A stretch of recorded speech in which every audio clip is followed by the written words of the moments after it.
Kawan Medan, saatnya kita simak tausiah menjelang berbuka yang dipersembahkan oleh Makan pedas di luar, makan pedas di rumah.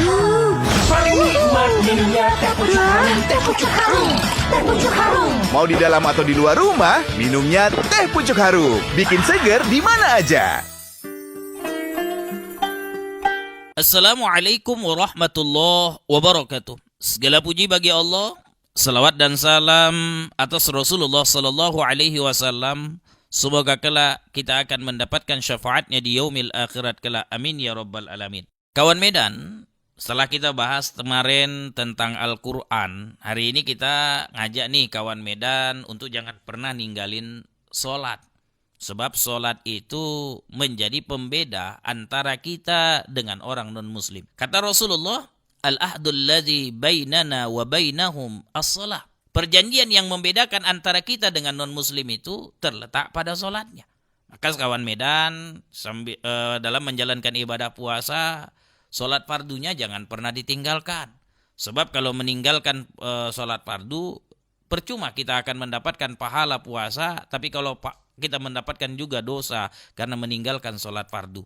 Apalagi kawan Medan, semua ulama sepakat bahwa ketika kita meninggalkan sholat fardu itu adalah dosa besar. Dan bahkan ada mazhab yang bernama mazhab Daud Az-Zahiri menyatakan ketika ada yang meninggalkan sholat, maka otomatis dia dianggap sebagai orang yang keluar dari agama Islam. Tentu kan kawan Medan tidak mau ketika menjalankan ibadah puasa, ternyata ibadah puasa kita tidak diterima, karena menurut mazhab Daud Az-Zahiri kita telah menjadi orang yang kafir.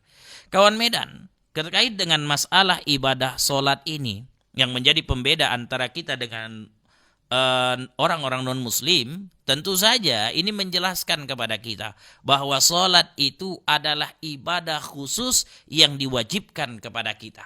Maka ketika dia menjadi ibadah khusus, tentu dia harus kita lakukan dengan sebaik-baiknya. Kita lakukan dengan penuh khusyuk.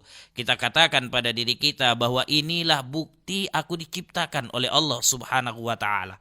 Kan Allah mengatakan tuh di dalam Al-Quran, وَمَا خَلَقْتُ الْجِنَّ وَالْإِنسَ إِلَّا لِيَعْبُدُونَ.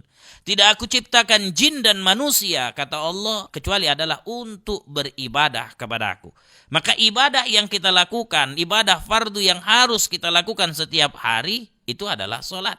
Kalau kita bicara dari sisi rukun Islam, syahadat cukup sekali. Apalagi kalau kita lahir dalam keadaan Islam, tentunya tidak dianjurkan kita untuk bersyahadat. Yang kedua, ini yang wajib setiap hari, itulah sholat. Puasa Ramadan, itu hanya ketika kita ketemu dengan Ramadan saat ini. Di luar dari Ramadan, itu tidak bisa melakukan ibadah puasa Ramadan. Kemudian zakat. Ya zakat kalau kita punya harta. Dari Ramadan ini kita punya kewajiban zakat fitrah, tapi itu nanti saat kita di akhir dari Ramadan.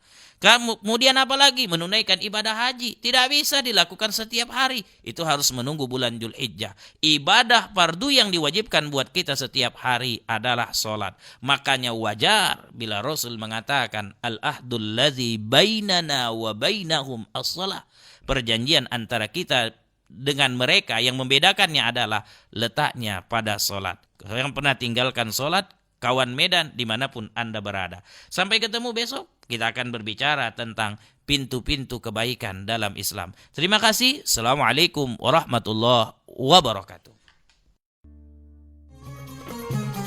Demikian telah kita simak tausiah menjelang berbuka yang dipersembahkan oleh Makan pedas di luar, makan pedas di rumah. Paling nikmat minumnya teh pucuk harum, teh pucuk harum, teh pucuk harum. Mau di dalam atau di luar rumah, minumnya teh pucuk harum. Bikin seger di mana aja.